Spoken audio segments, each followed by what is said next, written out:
பரிசுத்த நாமம் மகிமைப்படுவதாக. இறைமகன் இயேசு கிறிஸ்துவின் நாமத்தில் உங்கள் யாவரையும் அன்புடன் வரவேற்கிறேன். இயேசுவின் உயிர்த்தெழுந்த வல்லமை ஊழியங்கள் சார்பாக இன்றைக்கு நாம் சில காரியங்களை வேதத்திலிருந்து பார்க்க வந்திருக்கிறோம். அது என்ன அப்படின்னு சொல்லி பார்க்கும்போது தலைப்பு தேடுங்கள் அப்பொழுது கண்டடைவீர்கள். அல்லேலூயா. கர்த்தருக்குள் பிரியமான தேவ ஜனமே, இன்றைய காலகட்டத்தில் அநேக காரியங்களை தேடுகிறார்கள். ஆமென். லூக்கா எழுதின சுவிசேஷம் 11வது அதிகாரம் 9வது வசனத்தை ஒருவர் வாசிக்கும்படி அன்பாய் கேட்டுக்கொள்கிறேன். மேலும் நான் உங்களுக்கு சொல்லுகிறதாவது, கேளுங்கள் அப்பொழுது உங்களுக்கு கொடுக்கப்படும், தேடுங்கள் அப்பொழுது கண்டடைவீர்கள், தட்டுங்கள் அப்பொழுது உங்களுக்கு திறக்கப்படும். இந்த 3 காரியத்துல தேடுங்கள் அப்பொழுது கண்டடைவீர்கள் என்ற சப்ஜெக்ட் குறித்து நம்ம இன்னைக்கு பார்க்க போறோம். அல்லேலூயா. அநேகர் இருக்கிறோம். சிலர் வேலையை தேடுகிறார்கள், சிலர் வசதி வாய்ப்புகளை தேடுகிறார்கள், அநேகர் அதிக வருமானங்கள் வேண்டும் என்று சொல்லி அதை குறித்த பணத்தை தேடுகிறார்கள், சிலர் மகனுக்கு திருமணம் செய்ய வேண்டும் என்று சொல்லி பெண் அதாவது வரன்களை பார்க்கிறார்கள். பெண்ணுக்கு மாப்பிள்ளை வேணும், மாப்பிள்ளைக்கு பெண் வேணும் என்று சொல்லி வரன்களை தேடுகிறார்கள். சிலர் வாழ்க்கையில எல்லாம் இருக்கிறது ஆனால் எங்களுக்கு நிம்மதி இல்லை என்று சொல்லி நிம்மதியை தேடுகிறார்கள். சிலர் குடும்பமாய் எல்லா வசதி வாய்ப்புகளும் இருந்தும் சிலர் என்ன பண்றாங்கன்னா சமாதானம் இல்லை என்று சொல்லி சமாதானத்தை தேடுகிறார்கள். ஆமென். சந்தோஷத்தை இழந்து சந்தோஷம் வேண்டும் என்று சொல்லி சந்தோஷத்தை தேடுகிறார்கள். அல்லேலூயா. இவைகள் எல்லாம் தேட வேண்டியது அவசியம்தான்.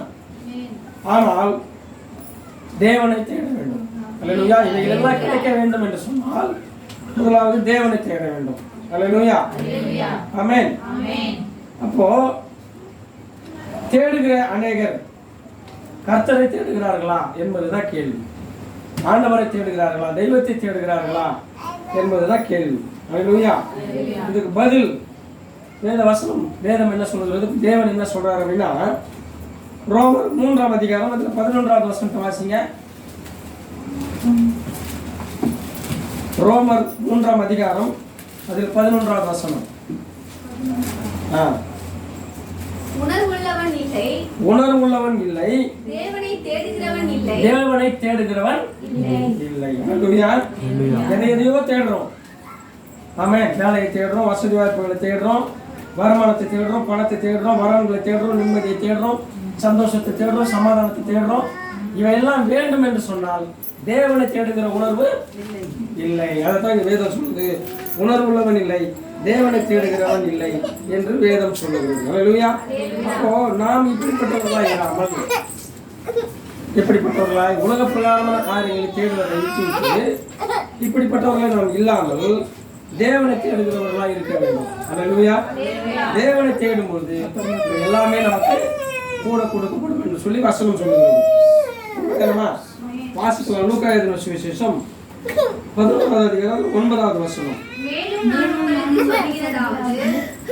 அதான் அதே வசனம் தான். தேடுங்கள் அப்பொழுது கண்டடைவீர்கள். அல்லேலூயா.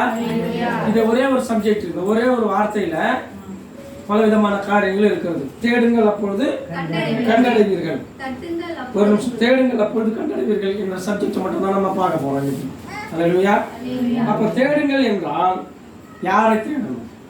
அல்லேலூயா. எப்பொழுது தேடணும்? எப்படி தேடணும்? எங்கே தேடணும்? அல்லேலூயா.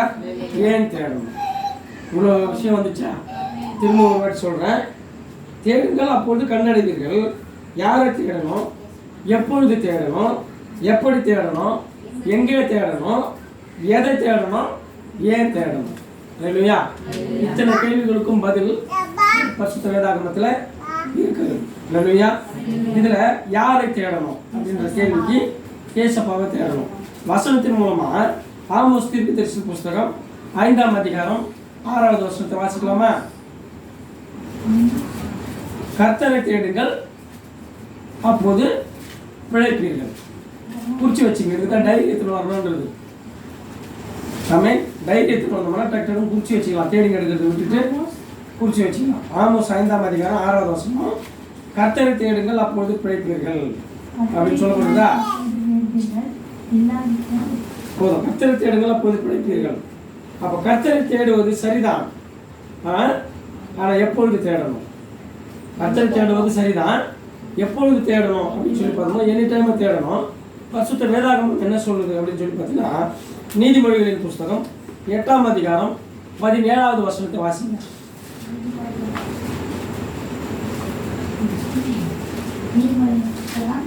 8:17.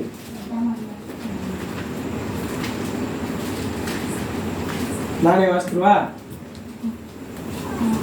அதிகாலையிலே என்னை தேடுகிறவர்கள் கண்டடைவார்கள். யாரை தேடணுன்றதுக்கு கர்த்தரை தேடுங்கள் அப்பொழுது பிழைப்பீர்கள்.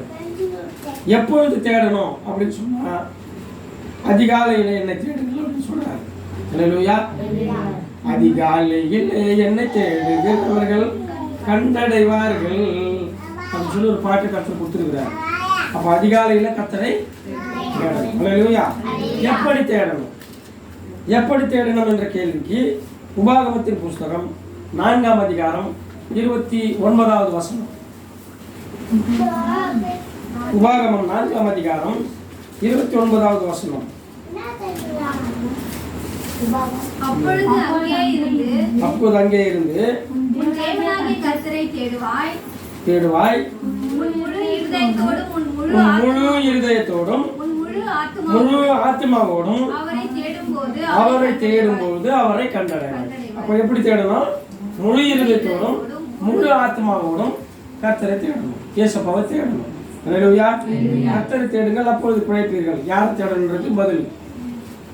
எப்பொழுது தேடணுன்றது அதிகாலையில் என்ன தேடுங்கள் அப்படின்றாரு. எப்படி தேடணும் அப்படின்னா முழு இருதயத்தோடும் முழு ஆத்மாவோடும் அவரை தேடணும். எங்கே தேடணும் அப்படின்னு சொன்னா இயேசுப்பா எங்க இருக்கிறாரு? நமக்குள்ளேயே இருக்கிறாரு. ஆமென். ஆனா வேத சத்தியத்தின்படி பார்த்தோம்னா தேவன் எப்படி இருக்கிறாரு? வார்த்தையா இருக்கிறாரு, ஆவியா இருக்கிறாரு, வார்த்தையா இருக்கிறாரு. ஆமென். இப்போ இந்த கேள்விக்கு எங்கே தேடணும் அப்படின்னா ஏசாயா தீர்க்கதரிசி புஸ்தகம் 34ஆம் அதிகாரம் அதில் 16வது வசனம். ஏசாயா 34 அதில் 16.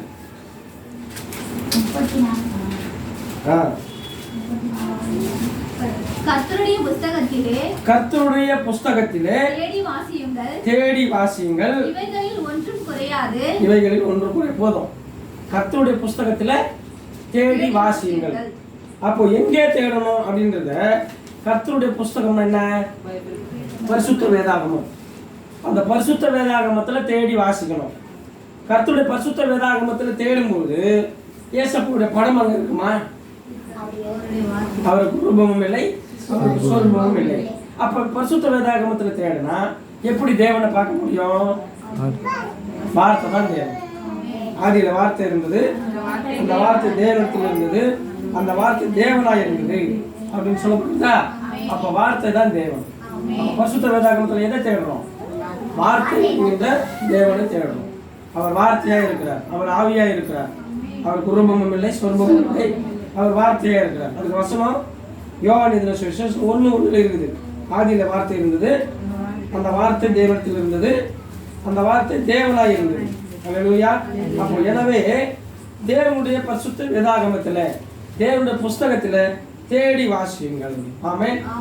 தேடி வாசித்தால் அவரை கண்டடையலாம். அல்லேலூயா. அதுக்கப்புறம் ஒரு கேள்வி, எதை தேடணும்? ஆமென். எதை தேடணும் என்ற கேள்விக்கு மத்தேயு எழுதின சுவிசேஷம் 6ஆம் அதிகாரம் 33வது வசனத்தை வாசிங்க. மத்தேயு 6 அதுல 33. முதலாவது தேவனுடைய ராஜ்யத்தையும் அவருடைய நீதியையும் தேட வேண்டும். ஆமென். எதை தேடணும்? தேவனுடைய ராஜ்யத்தையும் அவருடைய நீதியையும் தேட வேண்டும். அல்லேலூயா. அல்லேலூயா. அப்ப முதலாவது தேவனுடைய ராஜ்யத்தையும் அவருடைய நீதியையும் தேடுங்கள், பிறகு இவைகள் எல்லாம் உங்களுக்கு கூட கொடுக்கப்படும். எவைகள் எல்லாம்? ஆரம்பத்துல வாசித்தோம்ல, சிலர் வேலை இல்லாமல் இருப்பாங்க, சிலர் வசதி வாய்ப்புகளை தேடுறாங்க, சிலர் நல்ல வருமானத்தை தேடுறாங்க, சிலர் பெண்களுக்கு வரனை தேடுறாங்க, மாப்பிள்ளை வேணும்னு சொல்லி வரனை தேடுறாங்க, மாப்பிள்ளைக்கு பெண்கள் வேணும்னு வரனை தேடுகிறாங்க, நிம்மதியை தேடுகிறாங்க, சமாதானத்தை தேடுகிறாங்க, சந்தோஷத்தை தேடுகிறாங்க, சுகத்தை தேடுகிறாங்க. ஆமென். இவைகளெல்லாம் எங்கெங்கே அலைந்து திரிகிறார்கள். இவை எல்லாவற்றையும் கொடுக்கிறவர் ஒரு தேவன் உண்டு என்று சொல்லி உணராமல் இருக்கிறார்கள். அப்போ இப்போ வாசித்தபடி இவைகள் எல்லாம் உங்களுக்கு கொடுக்கப்பட வேண்டுமானால், இப்போ வாசித்த உலக பிரகாரமான காரியமானாலும் சரி, ஆவிக்குரிய ரீதியில சில காரியங்கள் வேண்டுமானாலும் சரி, ஜெபம் பண்ணுகிற ஒரு கான்செப்ட், பாட்டு பாடக்கூடிய தாளந்துகள், ஆமென், இது எல்லாமே வேணும். உலக பிரகாரமான ஆசீர்வாதமும் வேணும், ஆவிக்குரிய ஆசீர்வாதமும் வேணும்னா இவைகள் எல்லாவற்றையும் சம்பூர்ணமாய் கொடுக்கிற தேவனிடத்தில் ஒருவர் கேட்க கடவன் அப்படின்னு சொல்லி சொல்லப்பட்டிருக்கிறது. அப்போ முதலாவது தேவனுடைய ராஜ்யத்தையும் அவருடைய நீதியையும் தேடினால் இவைகள் எல்லாம் நமக்கு கொடுக்கப்படும். அதனால நம்ம என்ன பண்ணணும்னா கர்த்தரை தேடணும். அல்லேலூயா. ஏன் தேடணும்? ஏன் தேடணும் என்ற கேள்விக்கு சங்கீதம் 34:10, 34ஆம் அதிகாரம் 10வது வசனம், 10வது வசனம்.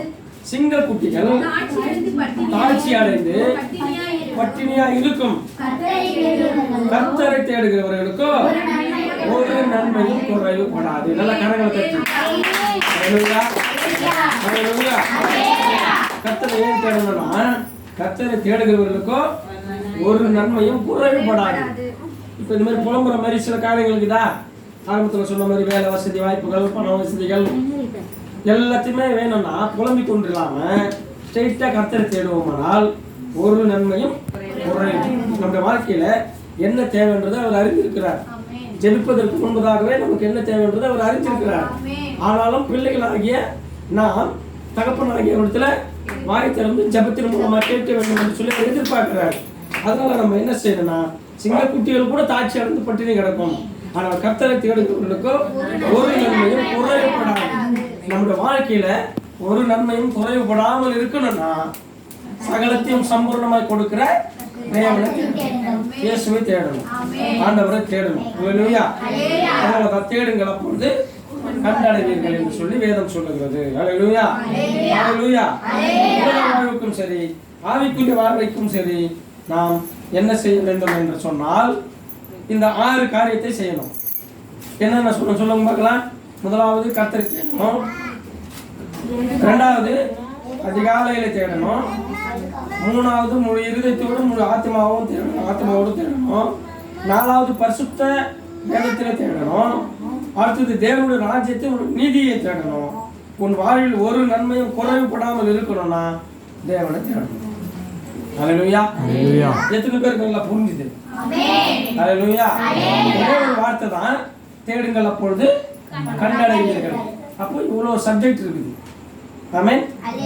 யாரை தேடணும், எப்பொழுது தேடணும், எப்படி தேடணும், எங்கே தேடணும், எதை தேடணும், ஏன் தேடணும், இந்த கேள்விகளுக்கு இவ்வளவு பதில் இருக்குது. அல்லேலூயா. யாரை தேடணும்னா கர்த்தரை தேடணும், எப்போ தேடணும்னா அதிகாலையில தேடணும், எப்படி தேடணும்னா முழு இதயத்தோடு முழு ஆத்மாவோட தேடணும், எங்கே தேடணும்னா பரிசுத்த வேதாகத்தில் தேடணும். ஆமென். எதை தேடணும்னா தேவனுடைய ராஜ்யத்தின் நீதியையும் தேடணும். அல்லேலூயா. ஒரு நன்மையும் குறைவுபடாதபடிக்கு தேடணும். அல்லேலூயா. நாமெல்லாம் தேடிக்கொண்டிருக்கிறோமா?